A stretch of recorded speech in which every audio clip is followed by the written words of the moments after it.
All right, tariff refunds, $166 billion heading back into the United States. Hold on a minute. I thought foreign nations were the ones paying tariffs. So, if tariff money is being refunded, shouldn't all that cash be going back to China and Japan and England and France and Germany and countries like that? Absolutely not. Americans were always the ones paying it. American import businesses, the companies bringing products from those countries into the United States, paid those costs.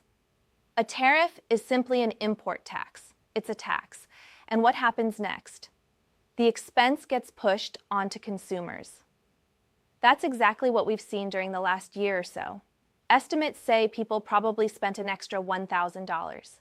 So now that you're hearing about tariff refunds, are you going to receive a check for $1,000? Are you going to get a share of that $166 billion? Or will this turn into one of those situations like, Blockbuster or something similar where they got sued? I think it was Blockbuster. It happens constantly. Class action lawsuits, some corporation gets sued, and the attorneys make hundreds of millions of dollars while you get a free rental of, some random movie nobody wanted. Congratulations, Kevin Bacon isn't even in it.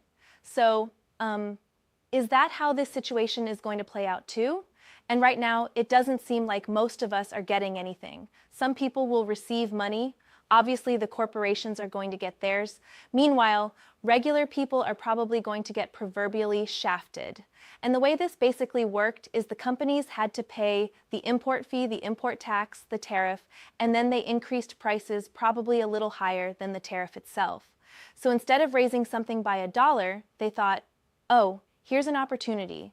We never let a crisis pass without squeezing out a little more profit. So yeah, maybe they paid an extra dollar, but they decided to raise prices by $1.10 so they could pocket a little extra cash and maybe buy that fancy yacht in Monte Carlo this year. And now that they supposedly don't have to pay those tariffs anymore, are they going to lower prices on products? No. Once companies get used to a pricing level, they usually keep it there. So there were a couple of businesses, though, Costco and FedEx, that filed lawsuits saying the president did not actually have the authority. The Supreme Court agreed.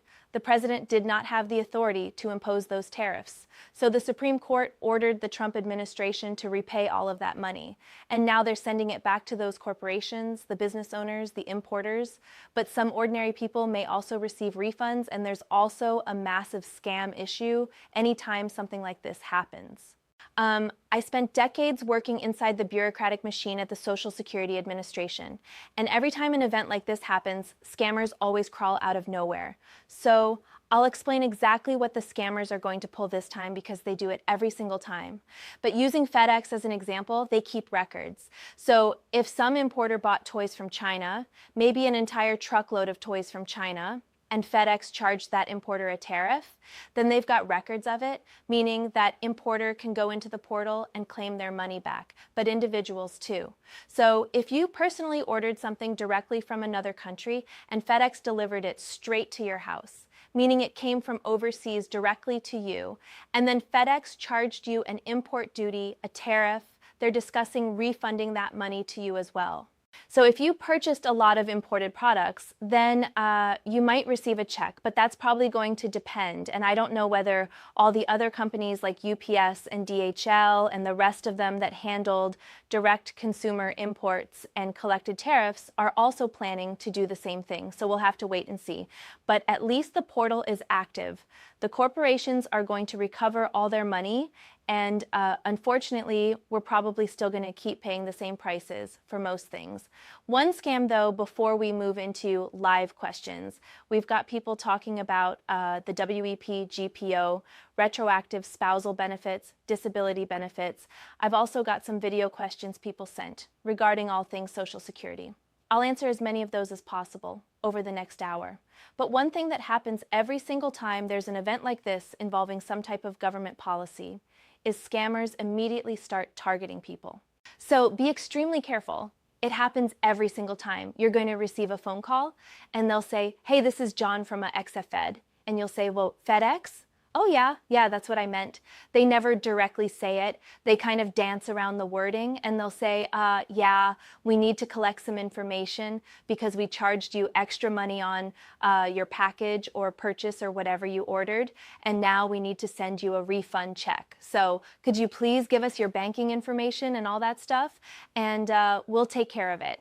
Oh, and by the way, there's a processing fee. So go down to your local Target and buy one of those gift cards for $10 or $100 so we can return your money. Happens every single time. So let's keep an eye out for people out there. Watch out for your local community. And if you're at a nearby store somewhere and you see some elderly woman or elderly man sitting there on the phone near the gift cards saying, "How much do you need? $100? $50? What am I supposed to do with this?" Stop them and ask, "Hey, what's going on?" "Oh, this guy on the phone says he's going to send me $1,000 if I send him $100 first. Please, let's make sure we stop these scammers." All right, so let's move into some actual questions. We've got Terry asking about retroactive spousal Social Security. "I'm a retired CSRS worker that had WEP GPO. So that means you worked in the federal government before the 1980s. I get a small Social Security payment of my own. Now I can receive spousal benefits. I'm at full retirement age of 66. I'm 76 now. Retroactive spousal. Never got letters saying I had 6 months to apply or appeal. So yeah, a lot of people are slipping through the cracks. That's part of the Social Security Fairness Act, which everyone in my regular audience knows I don't really agree with, but regardless, it's the law. So you could absolutely qualify because GPO, the government pension offset, no longer applies. So your benefits were probably already recalculated under WEP, but many people are still going to miss out on spouse benefits and divorced spouse benefits and surviving spouse divorced spouse benefits because they don't understand GPO, the government pension offset, which reduces your spouse benefit by 2/3 of your pension amount.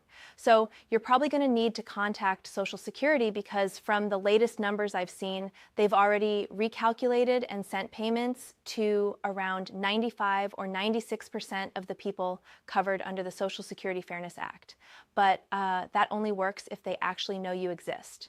You probably never filed because people in situations like yours were told, yeah, you could receive maybe $300 from your ex-spouse's record, but because you received this non-covered pension, the entire amount will be offset and you'll get nothing.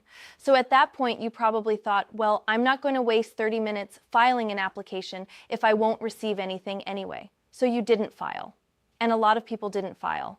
And those people are probably missing benefits now. 61. Marie mentioned earlier she's not coming back for a while and maybe she'll return after summer. Okay, says one of our regular viewers. Huh. All right, we've got some video questions. Let's see what we have. Oh, we've got a follow-up from yesterday, a good follow-up. Hey, Dr. Ed, it's Kathy in Michigan again. So I called my local Social Security office regarding the letter I received denying me widow's Social Security. And what happened was the employee who processed my application filed it under my Social Security number instead of my husband's. So they're going to fix it. I'll be approved. Anyway, thank you so much for your help, and I hope you have a wonderful day. All right. Thank you very much. Good, good, good. So yeah, I knew they messed something up, but the explanation they gave you still doesn't make sense. That explanation doesn't compute at all. I think they were basically just feeding you nonsense to avoid saying, yeah, we made a mistake and we're not going to explain exactly how.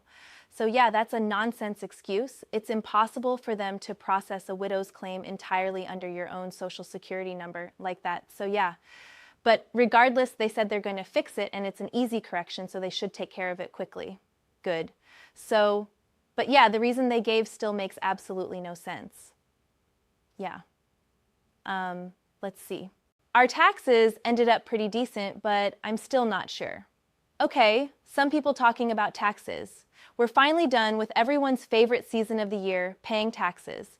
I know we all absolutely love paying taxes, right? Hi. I want to know whether I qualify for benefits from my ex-spouse. I'm 61, but I'm disabled. So I wanted to know if I still need to wait until 62 or if I can receive benefits now at 61 because I'm disabled. Thanks. No. unless your ex-spouse has passed away. If your ex-spouse is deceased, then you may qualify for surviving spouse benefits. And surviving spouse benefits can begin at age 60. Actually, at age 50, if you are disabled, that's called disabled widows benefits. So if you became disabled within 7 years after that person passed away, then you could qualify for disabled widows benefits between ages 50 and 59. But normal surviving spouse benefits start at 60. It sounds like your ex is still alive somewhere. So no, you have to wait until age 62. But you are very, very smart because there are way too many people receiving disability benefits who wrongly believe they can't receive any additional benefits or that other benefits would somehow stop their disability, Medicare, and everything else, which is incorrect. So you're already ahead of the game.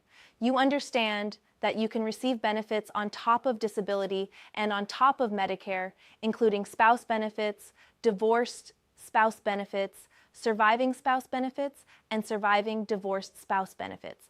But in your specific case, if he's still alive somewhere out there, then you'll need to wait until age 62. So around 3 months before your 62nd birthday, contact Social Security and tell them you want to apply for divorced spouse benefits.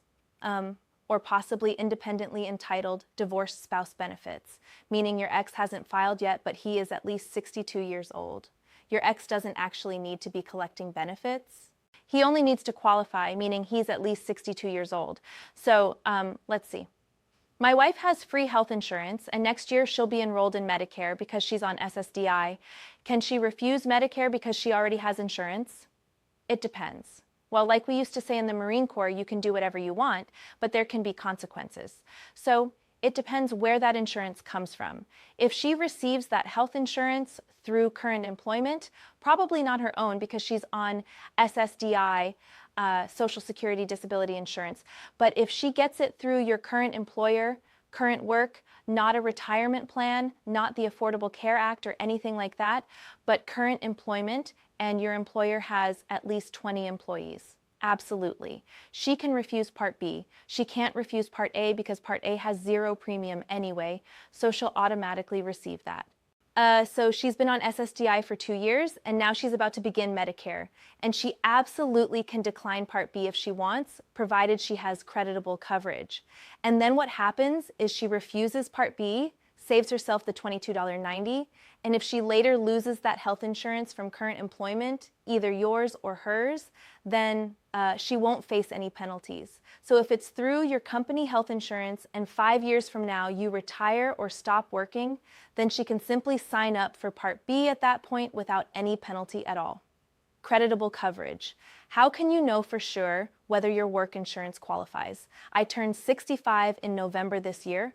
202 is a lot for Part B. Yeah, you simply contact the HR department at your employer. If your work insurance is legitimate coverage and not one of those catastrophic plans that barely covers anything, then it has to meet a certain standard. So contact your HR office or insurance department and ask, hey, does this count as creditable coverage for Medicare? They'll tell you yes or no. And if they say yes, then you really don't need to do anything else. If they say no, then you should sign up for Part A and Part B and then contact SHIP because they can help you find additional coverage to supplement Medicare. Even if you do have creditable insurance through work, either yours or your spouse's, maybe it still isn't very good, maybe it covers very little, maybe it's expensive, whatever. But if you like it and it's reasonably affordable, then no, you don't absolutely need Medicare. Still, it might be smart to compare the two options side by side.